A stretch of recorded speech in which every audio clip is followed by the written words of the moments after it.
Hello everyone, and this is my review for TNA Impact Wrestling on February 20th, 2015. You know, they, I'll go off and say, at least storyline wise, outside of a couple areas, I felt this week was kind of a downturn to TNA Impact.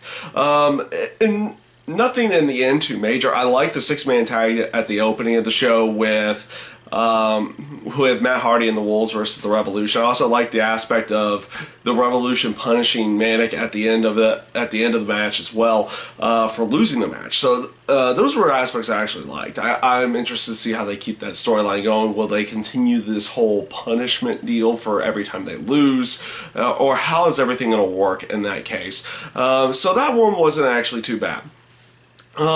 My biggest problem with the show was actually very early on in, which was this whole Grado versus Al Snow storyline. This is pretty much, like I said last week, this is pretty much a local storyline. Obviously, people behind him in the local areas from Scotland, everything like that.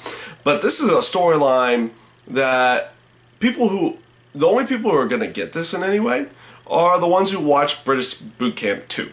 And for most people who would be watching, especially maybe even stateside, they're not going to get to see that. They're not going to get to see any of this, how any of it built up. They tried building it a little bit in there with them explaining the backstory and everything. The match itself was kind of, it wasn't weak. It was just kind of meh to begin with. Basically, the whole aspect was the story behind it, and it was pretty much done there for their Scotland and British fan base in that case. So, I mean, some people were probably going to like the storyline. I personally didn't really care for it all that much, but that's also because I didn't really even get to see any of the back end of it to begin with. So, that was just the aspect on that, and that wasn't really the bad thing about it. The whole aspect after the match with the BDC coming out. This is one of the, all of their attacks beforehand have been more calculated and more there, with reason behind it. This one just felt very random and basically almost just there to get Drew Galloway to show up.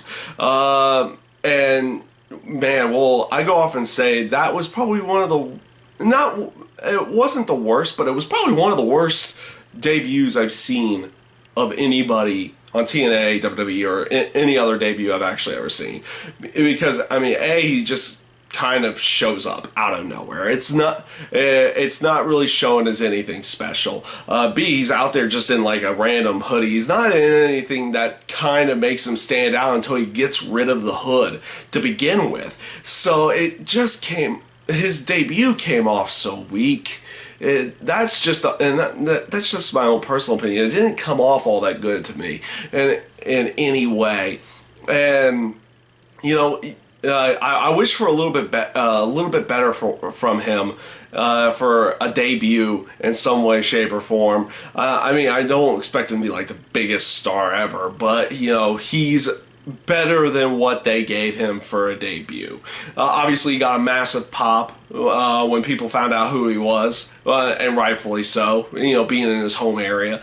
But I just wish they would have come up with something more and something better for him to debut on.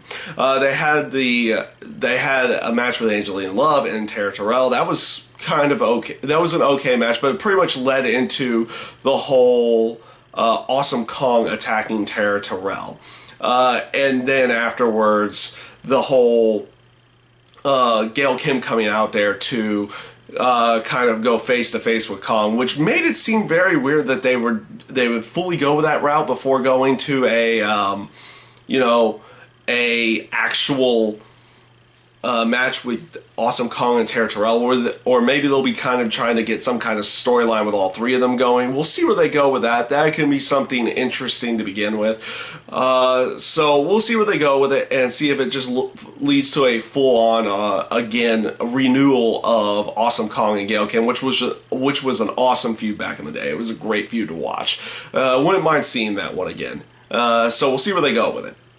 Now, this pretty much brings me to for the most part, oh, actually, before I get to the Gauntlet match, Battle Royal, the match with Eric Young and Tommy Dreamer, I liked how they decided to bring that back in there to begin with Tommy Dreamer getting attacked weeks ago when he tried to interject himself in the feud with Bobby Roode and Eric Young. So it was good to see that they would actually try to bring that back in there. It didn't feel like it was really that waste of time. It kind of continues on and further, maybe not really even further, but kind of continues on the feud between Bobby Roode and Eric Young. So they did what they needed to do there, since they had to write off Bobby Roode since they wrote off Bobby Roode with the actual pile driver on the stage. So nothing bad there. Really fun hardcore match. But you could wish for a little bit more, but it wasn't that bad. That was actually kind of one of the more enjoyable segments on the show.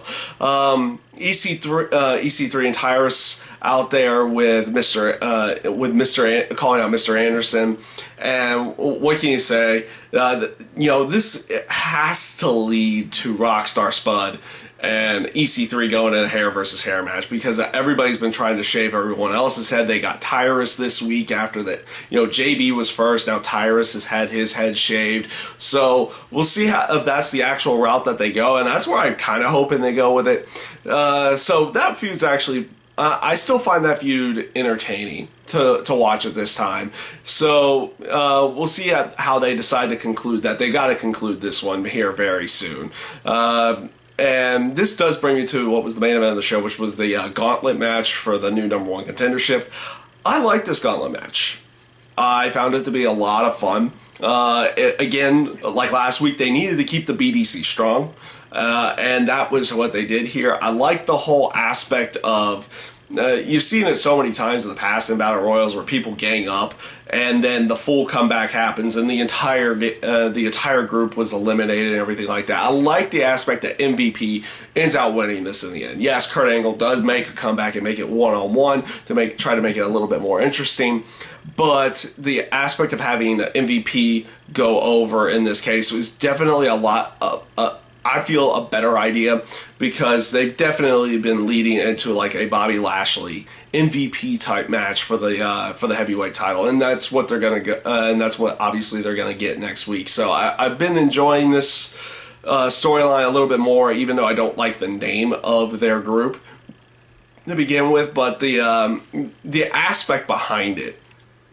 is actually fairly entertaining, a little bit, just.